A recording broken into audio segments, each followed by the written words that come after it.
బెండకాయ ఫ్రై ముద్దగా అవ్వకుండా, జిగురుగా అవ్వకుండా, పీసెస్ అనేవి విడిపోకుండా మంచిగా పొడి పొడిలాడుతూ ఫ్రై రావాలంటే ఒక్కసారి ఇలా ట్రై చేయండి.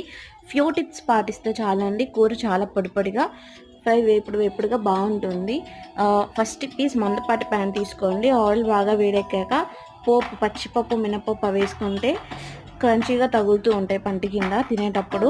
పచ్చిపప్పు, మినపప్పు, జీలకర్ర, ఆవాలు, ఎండుమిర్చి, పచ్చిమిర్చి, 4-5 గార్లిక్గా క్రష్ చేసుకొని వేసుకోండి. నెక్స్ట్ ఆయిల్ బాగా హీట్ అయ్యాక ప్యాన్ బాగా వేడిగా ఉన్నప్పుడు బెండకాయ ముక్కల్ని వేసుకోండి. అండ్ మీకు టైం ఉంటే కనుక వాటిని కట్ చేసుకొని ఆరబెట్టుకోండి. తర్వాత కొంచెం వేగాక సాల్ట్ వేసుకొని కూడా వేయించుకుంటూ ఉండండి. జాగ్రత్తగా కలుపుకోండి. నెక్స్ట్ నేను ఇక్కడ కొబ్బరి, వెల్లుల్లితో చేసిన కారం వేసుకుంటున్నాను.